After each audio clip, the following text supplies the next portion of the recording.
1986-এ আমি as a student Bangladesh থেকে কলকাতায় গেছিলাম রমারলা সাহিত্য সেমিনারে। তো রমারলা সাহিত্য সেমিনারে গেছিলাম, প্রিপারেশন কিছু ছিল না, আমি অত রমারলাকে চিনিও না, জানি না জার্মানির কোন সাহিত্যিক বা কোন কমিউনিস্ট, কোন কে কী আমি অত জানতাম না। তো যাই হোক, কলকাতায় আমাকে অলমোস্ট জোর করে স্টেজে উঠে দেওয়া হয় কোনো প্রিপারেশন ছাড়া। দিয়ে আমাকে জিজ্ঞাসা করা হয় যে বাংলাদেশের লিটিল মুক্তি বুদ্ধিজীবী একটা স্টুডেন্ট হিসেবে আপনি কলকাতায় এসেছেন, কেমন লাগছে? আমি কিন্তু কিছুই জানি না যে কি বলবো। তখন আমি বলেছিলাম রবীন্দ্র সদনে এসে খুব ভাল লাগছে, রমারলা সম্পর্কে এতটুকুই বলা যায়, যদি রবীন্দ্রনাথের ভাষায় বলি, যেহেতু আমি রবীন্দ্র সদনে, দুঃখ শিখে নিরে থাকে যদি তব মঙ্গল আলো, তবে তাই হোক, তবে তাই হোক। আমি জানি না, আমার এই কথাটা শুনে সবাই খুব হাততালি দিয়েছিল, সবাই খুব খুশি হয়েছিল। আবার একটা বলেছিলাম যে ভিড়ের মধ্যে কৃত্রিম স্বজন সহস্য প্রীতি খুঁজে আমি তৃপ্তি পাই না। আমার মনে হয় রমারলাকে ইচ্ছে ভালো ডিসক্রিপশন করা যায় না। উরি বাবা, রবীন্দ্র সদন সেদিন বাঙালিরা চিৎকার করে উঠেছিল আমার কথা শুনে। আমারটা ছিল মিথ্যা, আমি কিন্তু আসলেই জানতাম না, এমনি এমনি বলেছি। কিন্তু আজকে যার সাথে সমল দত্ত, এক ভদ্রলোক, ওনাকে বেশ কঠিন কঠিন প্রশ্ন করা হয় এবার বঙ্গবন্ধু সপ্তম আন্তর্জাতিক বঙ্গবন্ধু সম্মেলন। সেখানে উনি এত সুন্দর করে, এত সহজভাবে, এত বাস্তবধর্মী কিছু উত্তর দিয়েছেন, সেগুলোই আজকে আপনাদের জন্য আপলোড করছি। দেখুন, ভালো লাগবে। খাজা মর্তুজ ফ্রম ক্যালিফোর্নিয়া। ইতিমধ্যেই আমাদের সকলের পরিচিত মধ্যমণি হয়েছেন, সে আর কেউ নয়, আমাদের সকলের পরিচিত সাংবাদিকতা জগতের একটি উজ্জ্বল নক্ষত্র জনাব শ্যামল দত্ত। শুভ অপরাহ্ন, সবাইকে ধন্যবাদ এবং কৃতজ্ঞতা। বিশেষ করে বঙ্গবন্ধুর মতো একজন বিশাল হৃদয়ের মানুষ, বিশাল ব্যক্তিত্ব সম্পন্ন মানুষ এবং তার যে দীর্ঘ রাজনৈতিক জীবন, এরকম একজন মানুষ সম্পর্কে মূল্যায়ন করার জন্য আমি নিজে মনে করি খুবই ক্ষুদ্র। তারপরেও আমি মনে করি যে আমাদের প্রজন্মের যারা এগুলো লিপিবদ্ধ আছে, সেখানে আমি এই 3টা বই আপনাদেরকে বিনীতভাবে অনুরোধ করব, এগুলোকে একেবারে যারা আওয়ামী লীগ নিয়ে চিন্তা করেন, আওয়ামী লীগের সঙ্গে রাজনীতির সঙ্গে যুক্ত তাদের জন্য একেবারে একটু প্রবলভাবে বিদ্যমান ছিল। এবং তার মধ্যে একটি রাষ্ট্রের জন্ম হওয়া, সেটি একটি অনন্য ঘটনা। জাস্ট আপনি কল্পনা করুন, 6 ডিসেম্বর বঙ্গোপসাগরে 7ম নৌবহর চলে এসছে, আর তার পাল্টা রাশিয়ান ফ্লিট চলে এসছে। সুতরাং বাংলাদেশের অভ্যুদয়ের মধ্যে রাশিয়া, আমেরিকা অ্যান্ড ইন্ডিয়া, এবং তার 28 দিন এই হত্যাকাণ্ডের পিছনে আরেকটা গুরু উদ্দেশ্য ছিল। সেটা হচ্ছে তৎকালীন পাকিস্তানের শাসকরা চীনের সাথে মার্কিন যুক্তরাষ্ট্রের বন্ধুত্ব করে দিয়েছে at the cost of Bangladesh. বাংলাদেশে নির্বিচারে হত্যাকাণ্ড, নির্বিচারে যে গণহত্যা, নির্বিচারে মানুষ হত্যা, এর বিনিময়ে তারা করতো কি, চীনের সাথে একটা সম্পর্ক। অনেক সময় হেনরি কিসিঞ্জার নিয়ে বঙ্গবন্ধু কন্যা নন, বঙ্গবন্ধু যেমন করেননি, বঙ্গবন্ধুকে বহুজন এসে বলেছে। আপনারা পঙ্কজ ভট্টাচার্য একটি তিনি আত্মজীবনী বেরিয়েছে, সেখানে দেখবেন এবং পঙ্কজ ভট্টাচার্য পর্যন্ত বুলগেরিয়ার অ্যাম্বাসেডর প্রতিনিধি হিসেবে গিয়ে বলে আসছেন যে, বুলগেরিয়ার অ্যাম্বাসেডর বলেছে যে ঢাকায় ষড়যন্ত্র হচ্ছে, ওনাকে মেরে ফেলবে, এটা একটু জানায় আসে। কিন্তু উনি বিশ্বাস করতেন না, সকলের চোখ পড়েছে। আমরা দেখতে চাই ওয়াশিংটন এখন বাংলাদেশকে পাশে চায়, ভারত বাংলাদেশকে পাশে চায়, চীন বাংলাদেশকে পাশে চায়, এমনকি মিয়ানমারও বাংলাদেশের সহায়তা ছাড়া এখন চলতে পারে। এটি হয়েছে বঙ্গবন্ধু কন্যা জননেত্রী শেখ হাসিনার একক এবং দৃঢ় নেতৃত্বের কারণে। প্রসঙ্গ আসছে এই জন্য, আমরা জানি যে যুক্তরাষ্ট্র বাংলাদেশকে কখনোই ভালোবাসেনি, যেটি দাদা বললেন, এখনই কিন্তু বাসে না। যে যুক্তরাষ্ট্র বাংলাদেশকে চিনত না, ভালোবাসতো না, আজকে প্রত্যেক দিনই আমরা দেখতে পাই, আমাদের এখানে বসে রয়েছেন দস্তগীর জাহাঙ্গীর, আমার সহকর্মী, স্টেট ডিপার্টমেন্টে কোশ্চেন করেন, প্রতিদিন একটি করে বাংলাদেশ নিয়ে তারা কথা বলেন, সেই যুক্তরাষ্ট্র। এদিক থেকে আমরা বলতে পারি যে বাংলাদেশ নিঃসন্দেহে গিয়েছে, বৈশ্বিক অনেক উচ্চমাত্রায় এগিয়ে গিয়েছে। আমি দাদার কাছে সবার প্রশ্নের আগে আমি একটি কোশ্চেন করতে চাই, সেটি হচ্ছে যে মাননীয় প্রধানমন্ত্রী সাম্প্রতিককালে ঘোষণা দিয়েছেন যে যুদ্ধের যে টাকা, এই যে আমরা দেখতে পাচ্ছি ইসরায়েলি আগ্রাসন, আমরা দেখতে পাচ্ছি যে ইউক্রেনের আগ্রাসন রাশিয়া, এবং এটি বন্ধ করে তিনি দার্থহীন ভাষায় বলেছেন যে এই টাকা দিয়ে জলবায়ুর যে সংকট সেই খাতে ব্যয় করার জন্য। আমরা জানি যে বাংলাদেশ সহ পৃথিবীর বিভিন্ন দেশ আজ উচ্চ তাপমাত্রা সহ নানা ধরনের জলবায়ুর সংকটে ভুগছে, সেই দৃঢ় কথাটি কিন্তু তিনি বলেছেন। সেই প্রসঙ্গটি যদি আপনি একটু বলেন যে আমরা এই মাননীয় প্রধানমন্ত্রী বঙ্গবন্ধুর সেই বিদেশ নীতিটাকে সমুন্নত রেখে তিনি কিন্তু দ্ব্যর্থহীন ভাষায় এই ঘোষণা করেছেন, এবং একই সাথে তিনি কিন্তু এটিও বলেছেন যে ইসরায়েলি যে আগ্রাসন সেটি কিন্তু সুদৃঢ় অবস্থান নিয়েছেন, যেটি দাদা বলেছেন দ্বিতীয় বৃহত্তম মুসলিম দেশ বাংলাদেশ, সেটির পক্ষে বঙ্গবন্ধু কন্যা যে অবস্থান নিয়েছেন। আজকে ধর্ম নিয়ে যারা রাজনীতি করে তারা কি একটিবারের জন্য ধন্যবাদ দিয়েছেন মাননীয় প্রধানমন্ত্রীকে? যায়নি। Thank you. আমি আসলে এখানে সময় নেই, নাহলে আলোচনা করার অনেক ইউনিক গেলেন। এই সরকার সকল গণের পর সাথী জানান যুদ্ধবন্ধের পক্ষে, সেটা রাশিয়া হোক আর ইউক্রেন হোক। That was her policy. উনি বলেছেন যে এই যুদ্ধের আলটিমেট রেজাল্টটা কি হচ্ছে, এই যুদ্ধের আলটিমেট রেজাল্ট হচ্ছে অস্ত্র বিক্রেতাদের। তখন নাকি জেলেনস্কি বলে উঠেছে, না না না, আমেরিকা আমাকে খুব একটা অস্ত্র দেয় না। মানে প্রধানমন্ত্রী বলেছেন, I never uttered the name of the US. আপনি নিজেই বলছেন যে আমেরিকার কথা, এবং তিনি সেই যে বলেছেন বলেছে যে এই যুদ্ধ আলটিমেটলি এই যে ওই সময় আমরা মিউনিকে থাকতেই আপনার এই রিসেন্টলি আমেরিকার যেটা আমি বলছি না ফান্ডটা $8 বিলিয়ন একটা চুক্তি স্বাক্ষরিত হয়েছে জার্মানির সঙ্গে ইউক্রেনের অস্ত্র সরবরাহ। আর কদিন আগে এই আপনাদের ট্যাক্স পেইং মানি যাচ্ছে 61 billion. 91 বিলিয়ন না 61 billion. Dollar. 62 billion. 62. You know 100 bag খাবার পাঠায় ফিলিস্তিনি মানুষের জন্য, আর 62 বিলিয়ন পাঠায় অস্ত্রের জন্য। এটা অনেকেই বলে না, আমার সাথে আপনারা ভালো জানবেন যে American economy is a war economy. পৃথিবীতে যুদ্ধ না থাকলে এদের অর্থনীতি চাঙা হয় না। That may be the reason they're creating this problem. 7ই অক্টোবরের পরের থেকে প্যালেস্টাইনে এ পর্যন্ত 34,000 লোক মারা গেছে, তার মধ্যে 13 থেকে 14,000 হচ্ছে নারী এবং শিশু। গত পরশুদিন আমার কাগজে পড়লাম যে ইউনিস একটা হাসপাতালের ভিতর থেকে সব মিউটিলেটেড বডি বেরোচ্ছে। কারা মেরেছে? নারী শিশুদের। এবং সেই দেশটি হচ্ছে গণতন্ত্রের চ্যাম্পিয়ন। কোনো কথা কেউ বলতে পারতো। You never know what will be happen after next 5 years. এটা কিভাবে করা যায়? Thank you. দেখেন, আপনি যে পাঠ্যবইতে দেওয়ার কথা বলছেন সেটা কোনো লাভবান এই কারণে যে বাংলাদেশের দুটো জেনারেশন বড় হয়েছে পোস্ট 75। একদম ভুল ইতিহাস, ভুল চর্চা। বঙ্গবন্ধু নামই তো ইতিহাস। এই যে মুক্তিযোদ্ধারা বলতেই সাহস হতো না যে আমি একজন মুক্তিযোদ্ধা, কারণ এটা একটা ডিসক্রেডিট। এটার জন্য আপনার পানিশমেন্ট হতো। তখন মুক্তিযোদ্ধা শুনলে রেখে দাও। এটা অত দূরে যায়েন না। এই যে 2001-এ যখন বিএনপি সরকার ক্ষমতায় আসলো, মতিউর রহমান নিজামী আর আলী হাসান মুজাহিদ মন্ত্রী হয় না, জামাত ইসলামের নেতারা। এই যে কদিন আগে তো। আর পাঠ্য বইতে কি থাকলো না থাকলো দ্যাট ডাজন্ট ম্যাটার। আমি আপনাকে বলি, একটা জাতি রাষ্ট্র নির্মাণের জন্য 3টা ফ্যাক্টর সবচেয়ে বেশি কাজ করে। একটা হচ্ছে তার এডুকেশন, একটা হচ্ছে তার কালচার, একটা হচ্ছে তার পলিটিক্যাল ফিলোসফি। এই 3টার মধ্যেই এখন কিন্তু বঙ্গবন্ধু নেই। এটা স্বীকার করি বা না করি, আপনারা আওয়ামী লীগ করেন, আমিও আওয়ামী লীগের একজন সমান। তো বাংলাদেশের ফাউন্ডেশন ছিল ধর্মনিরপেক্ষতা, বাঙালি জাতীয়তাবাদ। আপনি ওটাও ছিল। তো যাই হোক, তো আমি আপনি যেটা মেনশন করেছেন সেটা আমি বলতে চাই। তো আপনি বলেছেন আমরা বাঙালি এবং আমরা ইসলামিক নেশন। তো এখন বঙ্গবন্ধু থেকে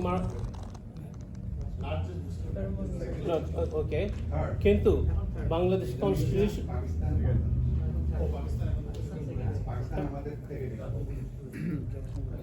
আচ্ছা, যেটা অপারেশন সার্চ লাইট যেটা হয়েছিল সেটা টু পিউরিফাই, সেটার জন্য আমাদের ভিতরের লোকজন সাহায্য করেছে, তাদের নাম সবাই আমরা জানি।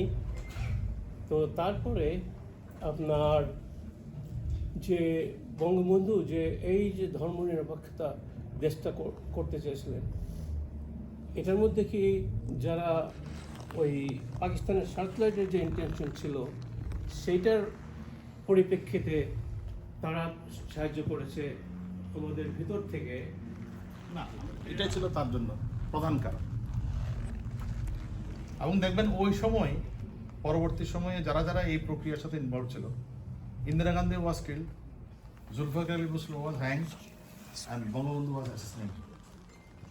আর অপারেশন সার্চলাইটের কথা যেটা বলছেন, অপারেশন সার্চলাইটের যিনি নেতৃত্ব দিয়েছিলেন গণতন্ত্রের বিরুদ্ধে সমালোচনা করছে, বিরোধিতা করছে। আমাদের দেশের মধ্যেই আমরা কি এখন একটু সোজা হয়ে দাঁড়াতে পারি না যে এই মুক্তিযুদ্ধের বিপক্ষ শক্তি বলে কোনো শক্তির অস্তিত্ব আইনগতভাবে আমাদের দেশে থাকা সম্ভব? থ্যাংক ইউ সেদিকে আমার একটা এটার সাথে একটা সাপ্লিমেন্টারি একটা সেটা হলো কি যে বাস্তব অবস্থা হইতেছে বাংলাদেশে যে এখন আর জামাত ইসলাম এককভাবে মৌলবাদী সংগঠন না। জামাত ইসলাম এখন ফ্র্যাগমেন্টেড হয়ে গেছে, বিভিন্ন রকমের সংগঠন দাঁড়ায় গেছে। আপনার সাথে একমত না।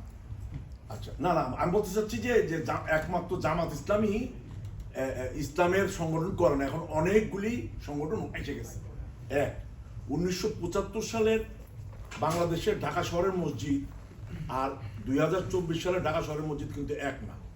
এখন কম্বো মসজিদের উপরে মাদ্রাসা, প্রতিটা মহল্লায় মহল্লায়। 2, আরেকটা জিনিস আমাদেরকে বাস্তবভাবে স্বীকার করতেই হবে যে it is far way to god, very close to India. পৃথিবীতে যতগুলি তাহলে যে মুক্তিযুদ্ধের ও, পক্ষ বিপক্ষ না, আপনাকে প্রায়োরিটি বাঁচতে হবে। আপনি যখন একটা দেশ পরিচালনা করবেন, আপনার সামনে প্রায়োরিটি কি? মেট্রো রেল, পদ্মা সেতু, এগুলো করবেন? দেশের মানুষের জীবনমান উন্নয়ন করবেন?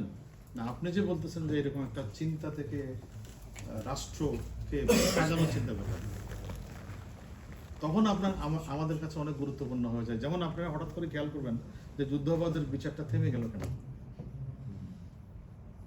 Slow down, because you know that what is the priority of the government? এখনো একটা দেশ দারিদ্র্য সীমার নিচে কি পরিমাণ মানুষ, এখনো ওই দেশের আপনার ইনফ্রাস্ট্রাকচারাল কিরকম নিড আছে। তারপরে আছে এই যে গ্লোবাল ইস্যুগুলো, এই যে ইউক্রেনের যুদ্ধ, বাংলাদেশের তেলের দাম বেড়ে গেছে, এটি অস্ট্রেলিয়াতে খরা, বাংলাদেশে গমের দাম বেড়ে যাচ্ছে। এখন এগুলো আপনি গ্লোবাল, আর বাংলাদেশের এখন মানুষের মধ্যবিত্ত সংখ্যা বেড়ে যাচ্ছে, জীবনমান উন্নত হচ্ছে, ডিমান্ড বাড়তেছে। আপনি আজকে একটা কোন পত্রিকা হিসাব দেখলাম যে এই ঈদে কত টাকা কে কোন খাতে খরচ করেছে। এখানে ইমাজিন মানুষ কি পরিমাণ টাকা খরচ করছে। বাংলাদেশ তো আগের সেই দেশ আর নাই। ফলে এই প্রায়োরিটির মধ্যে তখন আপনার ব্যাপারটা আপনি যেটা বললেন সেটা হয়তো সরকারের পলিসি লেভেলে চিন্তা আছে, এটা আমরা একটু সেকেন্ড ফেজে ধরি। প্রথমত কথা হচ্ছে যে এই বৈরী পরিবেশের মধ্যে একটা দেশ চালানোই তো বিশাল ব্যাপার। তারপরে দেশের অর্থনীতি এখনো পর্যন্ত হাইলি ডিপেন্ডেন্ট অন দুটা সেক্টর, একটা হচ্ছে readymade garments and the manpower, remittance and export. আর কোনো ডাইভার্সিফাই হয়নি এক্সপোর্ট, দেশের মধ্যে জায়গা নাই। তারপরে তো দেখেন এখনো পর্যন্ত বাংলাদেশে এত সুন্দর করে আপনি উত্তরটা দিলেন, প্রায়োরিটি যেটা বললেন, অসাধারণ, থ্যাংক ইউ। আমার ভিডিওটা কিন্তু এখন বলবেন যে আমরা বলে থাকি 30 লক্ষ শহীদের বিনিময়ে লাল সবুজের পতাকা পেয়েছি, কিন্তু কিছু গোষ্ঠী যারা সব সময় লেগে আছে ওইটা বঙ্গবন্ধু ভুলবশত 3 মিলিয়ন বলে দিচ্ছে। এই যে আজকে আমাদের বয়স হয়ে গেছে, আমাদের বাচ্চা কাচ্চারা হিসাব করে দেখি, যাই হোক ইফতার বাকি অলওয়েজ রূপ দেখে ভুল করো না। Anyway, আমার আসল কথা হলো যে ইতিহাস বিকৃতকারীদের সাথে সব সময় তর্কে আমরা লিপ্ত হই। না ওইটা 30 লক্ষ, ওইটা 30,000 না। এই যে আমাদের নতুন প্রজন্ম, যে আমাদের বাচ্চা কাচ্চারাও তো ওরাও তো ওদের ব্রেনটা ওয়াশ হয়ে যাবে না, ওইটা মনে হয় ওই আচ্ছা, আমি এইটাই। বুঝতে পারছি, আপনার প্রশ্নটা বুঝতে পারছি। আপনার সন্তানদেরকে বলবেন এটা যদি 3000ও হয় তাতে কি আসবে? এটা 30 লক্ষ না 3 লক্ষ? একটা দেশে, বাংলাদেশে এমন কোন গ্রাম পাবেন না যেখানে একটা লোক শহীদ হবে। শুকনগর নামে একটা জায়গা শুনছেন? খুলনার কেউ আছেন এখানে? সাতক্ষীরা লোক মারা গেছে শুধু একদিনে। সব জমা হয়েছিল, নদীটা পেরিয়ে ওপাশে ভারতে চলে যাবে।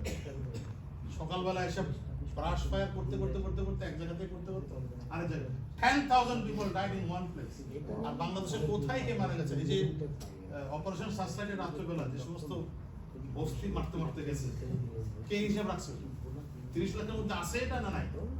আর এটা 3 লাখ হলেও কি আসলে 30 লাখ হলেও কি আসলে? সংবিধান পরিবর্তনশীল হয়ে থাকে, তাহলে যেখানে আপনার বাংলাদেশে এখন অলমোস্ট এভরিবডি হিজাব করে চলছে, ইভেন আমাদের প্রধানমন্ত্রী তাহাজ্জুদ করছেন, এবং আজকে একটু ছবি দিচ্ছি ওনার আতকান্ত বোরকা পরা একদম। সেখানে যদি এটা পরিবর্তন ইসলামিক রাষ্ট্র হয়, প্রবলেম কি আপনার মত? ইসলামী রাষ্ট্র কেন হবে? বাংলাদেশে জন্মই হয়েছে, বঙ্গবন্ধুর পলিসিটা কি? No, আমি বাঙালি, আমি মুসলমান, দুইটাই। মানে এটার মধ্যে ওখানে একটা বাণী যাচ্ছিল একটু, ওই যে দেখবেন স্ক্রিনের মধ্যে, যে প্রত্যেকেই যে যা ধর্ম পালন করবে এটাই আমার ধর্মের নীতি। ওখানে দেখবেন স্ক্রিনে আমি দেখেছি, আপনাদের এর মধ্যে করেছেন। আর এই রাষ্ট্রটা টিকবেই না যদি এটা মৌলবাদী রাষ্ট্র। বাঙালির একটা প্রাণভোমরা কি জানেন টিকে থাকা? আপনি বলছেন প্রবলেম কি? বাঙালির প্রাণভোমরা হচ্ছে বাঙালিত্ব। পয়লা বৈশাখ থাকবে, জারি গান সারি গান থাকবে, আবার গিয়ে পরে নামাজও পড়বে। That is the beauty of the. তার আগে আমি কি বলি যে যুক্তরাষ্ট্রে যেমন হেনরি কিসিঞ্জার, নিক্সন রয়েছে, তেমনি কিন্তু জর্জ হ্যারিসন আছে। আমাদের আশাবাদী হতে হবে আগামীতে আমরা একটি বাংলাদেশ আমরা করব।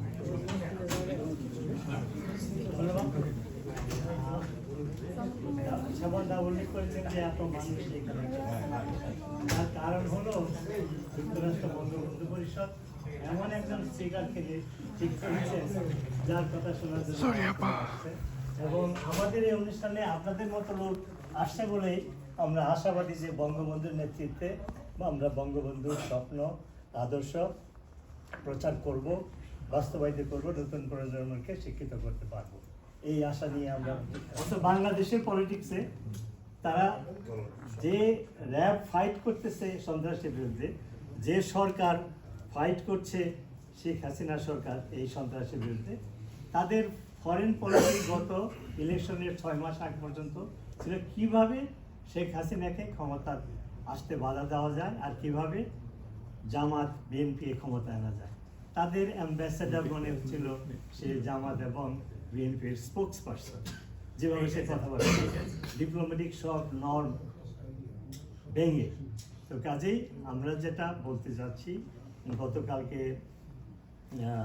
আমাদের স্পিকাররা, আজকেই সরকারের সেমিনারের স্পিকাররা উল্লেখ করেছেন, শ্যামলদা উল্লেখ করলে, আমরা যারা প্রবাসী আছি, আমরা যারা বঙ্গবন্ধু পরিষদের সদস্য, আমরা অপিনিয়ন অফ কনস্টিটিউয়েন্সি, কনস্টিটিউয়েন্সির একটা লোক যে একটা চিঠি কংগ্রেসম্যানের অফিসে বা সিনেটে লেখে, ওরা এটা পড়বে মনোযোগে। আবার কিছু কিছু জায়গায় এক্সেপশন আছে। হিলারি ক্লিন্টন যখন ফরেন সেক্রেটারি, সে একবার ইসরায়েলের গাজার ঠিক না, ইসরায়েলের গাজার কোন একটা এলাকায় একটা হসপিটালে বোম করেছিল, সেখানে অনেক শিশু মারা গেছে। একটু তবে একশোর ভাইয়া, ঠিক আছে। Thank you.